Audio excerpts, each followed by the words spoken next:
విక్రమ్ టీవీకి సబ్స్క్రైబ్ చేయండి. Subscribe to Vikram TV. Subscribe to Vikram TV. Subscribe to Vikram TV. Subscribe to Vikram TV. Please like, share and subscribe. Hi hello నమస్తే, welcome to Vikram TV. నేను మీ anchor పప్పు. ఈ రోజు మనతోని special guest చూడండి. ఆ గెస్ట్ ఎవరు కాదు, మోటివేషనల్ స్పిరిచువల్ స్పీకర్ డాక్టర్ శిల్ప గారు మనతోని ఉన్నారు. అండ్ చాలా వరకు మనకు కావాల్సింది మోటివేషనల్ కావాలి. ఎందుకంటే డిప్రెషన్ కానివ్వండి, ఎలాంటి థాట్స్ రాకున్నప్పుడు కూడా మనం మోటివేషనల్ గా వింటే మనకు కొంచెం ఎనర్జీ వస్తుంది. అండ్ మనకు ఒక వే దొరుకుతుంది. మన ఏదైతే ప్రాబ్లంలు ఉన్నామో, కొన్ని ప్రాబ్లమ్స్ ఉన్నాయి. ఆయన చాలా మంది ఫీల్ అవుతున్న కొన్ని ఇన్సిడెంట్స్ కూడా ఆయన చూడడం జరిగింది. ఆ ఇన్సిడెంట్స్ మీద ఇప్పుడు మనం మేడం గారిని అడిగి తెలుసుకొని ప్రయత్నిద్దాం. నమస్తే మ్యామ్. నమస్కారం అండి. ఎలా ఉన్నారు? బాగున్నారండి, మీరు ఎలా ఉన్నారు? చాలా బాగున్నాను. ఓకే, చాలా మందికి మీరు మోటివేషనల్ ఇస్తుంటారు కదా, రకరకాలుగా పర్సన్స్ వస్తుంటారు, రకరకాల సమస్యలు. కానీ ఇప్పటి సమస్యలు ఏంటంటే చాలా మంది ఫ్యామిలీ అనేది ఉంటుంది. ఫ్యామిలీ అనేది కేవలం చెప్పుకోవడానికే ఉంది. ఇప్పుడు చూస్తే ప్రజెంట్ జనరేషన్ లో బ్రదర్స్ సిస్టర్స్, ఒకప్పుడు ఉమ్మడి కుటుంబాలు, ఉమ్మడి ప్రేమ, అందరు తాతయ్య అమ్మమ్మ నాయనమ్మ ఇవన్నీ ఉండేది. బట్ ఇప్పుడు మాత్రం సింగిల్ గా ఉండాలి, ఫ్యామిలీ వద్దు, సింగిల్ గా ఉంటేనే హ్యాపీగా ఉంటాం, ఫ్యామిలీలో ఉంటే గొడవలు స్టార్ట్ అవుతుంది. ఇది ఎందుకు మేడం? మీరు కూడా చాలా డివోషనల్ గా, చాలా స్పిరిచువల్ గా చాలా చెప్తుంటారు కదా, ఇది అసలు మన కథలు పాత, మీరు చాలా గ్రంథాలు చదవచ్చు, చాలా చెప్పొచ్చు. ఇది ఎందుకు జరుగుతుంది మేడం? అంటే గతంలో చూస్తే కనుక చాలా ఒక 10 years, మన 20 years బ్యాక్ వెళ్తే ఉమ్మడి కుటుంబంకి ప్రిఫరెన్స్ చేశారు. ఒక ఇంట్లో చెల్లి ఒక కొడుకు బయటికి వెళ్ళాలన్నా, బిడ్డ బయటికి వెళ్ళాలి, చాలా ఆలోచించి బయటికి పంపించేవారు. కానీ ఇప్పుడు టేక్ ఇట్ ఈజీ, ఒక క్లాస్ మనం డ్రెస్ ఎలా మార్చుకుంటాం అలా బయటికి వెళ్ళిపోతున్నారు. ఈ సిచ్యువేషన్ ఈ కాలంలో ఎందుకు వస్తుంది మేడం? ఖచ్చితంగా అండి, స్కూలింగ్ అండ్ చైల్డ్హుడ్ మనం ఎలా గ్రో అప్ అయ్యాము అన్నది చాలా ప్రభావం ఒక మనిషి వ్యక్తిత్వం మీద చూపిస్తుంది అనమాట. మీరు ఒక మనిషి ఒక బిగ్ పర్సనాలిటీ అయ్యాడు, లేదంటే ఒక క్రిమినల్ అయ్యాడు, మంచి చెడు ఏదన్నా అయినా కూడా ఖచ్చితంగా ఆయన గురించి తెలుసుకోవాలి. ఒక వ్యక్తి గురించి అంటే చైల్డ్హుడ్ చూడాలి. చైల్డ్హుడ్ లో పేరెంటింగ్, స్కూలింగ్ అనేది చాలా ఇంపార్టెంట్ ఉంటుంది. సో నేను ఈ విషయానికి వస్తే మాత్రం నేను ఎప్పుడో ఆలోచిస్తే, నేను స్కూలింగ్ లో ఏం చదివాను అంటే nuclear family and joint family అని ఒక క్వశ్చన్ ఉండేది మాకు ఇప్పుడు. సో దాంట్లో ఏం చేసేవారంటే, they use to focus more on how nuclear family is good. So సింగిల్గా ఉంటే మీరు ఎలా ఉంటారు, మీకు ప్రైవసీ ఉంటుంది, మీరు హ్యాపీగా ఉంటారు. జాయింట్ ఫ్యామిలీలో ప్రాబ్లమ్స్ అనేది చెప్పేవాళ్ళు ఎక్కువగా. సో మనము చిన్నప్పటి నుంచి మన బ్రెయిన్లో ఏం వేయబడిందంటే, మీరు సింగిల్గా ఉంటే హ్యాపీ ఉంటారు.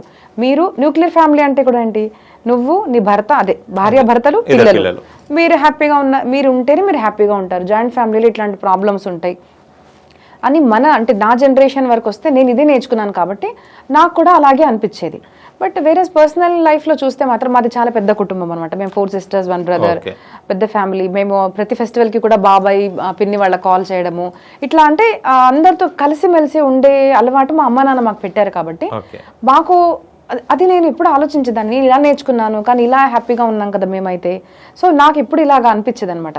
Then I started understanding that perspective అనేది స్కూలింగ్లోనే మార్చేశారు. కాబట్టి ఆ భావన చిన్నప్పటి నుంచి వచ్చేసింది, నేను సింగిల్గా ఉంటే హ్యాపీగా ఉంటాను, నేను 10 మందితో ఉంటే నేను హ్యాపీగా ఉండలేను అని వాళ్ళ అవధారణ అలాగా అయిపోయింది. కాబట్టి దట్ ఈస్ హ్యాపెనింగ్ అని నేను భావిస్తాను. సో స్కూలింగ్ ఖచ్చితంగా ఎఫెక్ట్ ఉందండి. స్కూలింగ్ ఎఫెక్ట్ ఖచ్చితంగా. ఓకే, మళ్ళీ అప్పట్లో కూడా చదువుకున్నారు కదా మేడం వాళ్ళు, మళ్ళీ అప్పుడు ఎందుకు అది ప్రిఫరెన్స్ ఇవ్వలేదు? ఇప్పుడున్న జనరేషన్ చాలా వరకు మ్యారేజ్ కాగానే బయటికి వెళ్ళిపోవడం, మ్యారేజ్ కాగానే అబ్రాడ్ అని ఒక పేరు, అంటే మ్యారేజ్ అనే లింక్ పెట్టుకుంటున్నారు. మ్యారేజ్ అవ్వగానే తల్లిదండ్రులతో లేదు, జాబ్ అనేది ఇంకొకటి లింక్, జాబ్ మ్యారేజ్ అని బయటకు పడిపోతున్నారు. అన్ని ఊళ్ళలో పేరెంట్స్ ని చూసుకునే వాళ్ళు కూడా లేరు. వాళ్ళు ఏం అవుతున్నారు ఏంటిది, ఒక ఫోన్ కాల్స్. ఇప్పట్లో మనకు ఒక మొబైల్ అనేది వచ్చింది కదా, ఆ మొబైల్లో కూడా తిన్నావా చేసినావా అంతవరకే. కానీ ఎప్పుడైనా వాళ్ళు పండుగలకు రమ్మంటే కూడా వీఆర్ ఇన్ బిజీ షెడ్యూల్, మాకు లీవ్ దొరకలేదమ్మా, మాకు లీవ్ దొరకలేదు డాడీ అని చెప్పడమే వింటున్నాం. కానీ wear the love, wear the affection? వాళ్ళు పండుగ వస్తేనే కదా మనకు, పెద్దవాళ్ళకి ఎలా ఉంటుంది, పిల్లల్లో వెళ్తేనే వాళ్ళకి పండుగ, ఏం చేసినా తర్వాత విషయం. అలాంటి స్థితి ఉన్నది. మళ్ళీ ఎందుకు మేడం ఇది? దానికి కారణం యాక్చువల్లీ ఆన్సర్ మన అందరి దగ్గర ఉందండి.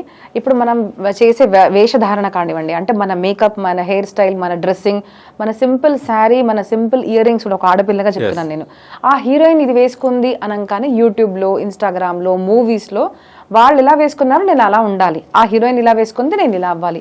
ఆ హీరోయిన్ ఇలాంటి వ్యక్తిని ప్రేమించింది, ఇలా ప్రేమించింది, ఆ లవ్ స్టోరీ నాది కూడా ఇలాగే నడవాలి.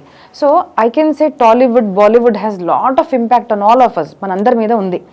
సో నా చిన్నప్పుడు నేను చూస్తే, చిన్నప్పుడు ఎలా ఉండేది మన మూవీస్ అంటేనే మీరు చూడండి అసలు అక్కడ ఎలా స్టార్ట్ అయ్యేదంటే, పెళ్లి తర్వాత లైఫ్ చూపించేవాళ్ళు.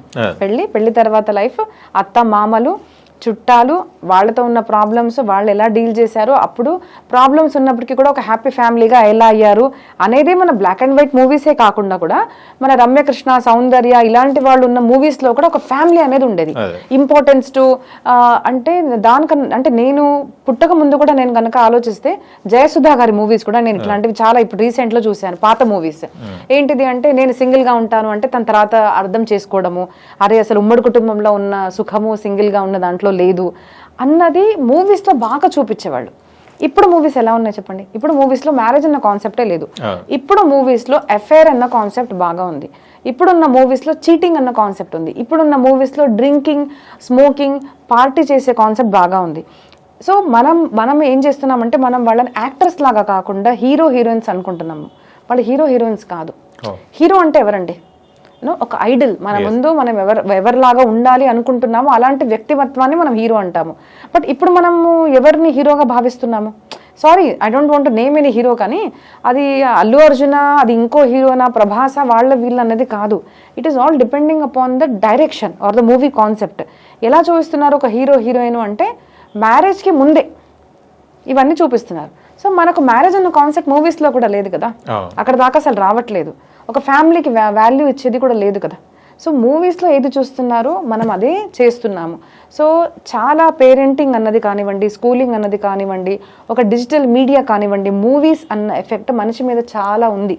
ఈ తప్పు మనము ఖచ్చితంగా అంటే నేనైతే భావించేది ఖచ్చితంగా మూవీస్ చూసి మనం ప్రభావితం అవుతున్నాము అని నేను అంటాను. ఖచ్చితంగా మూవీస్తోనే. అంతే.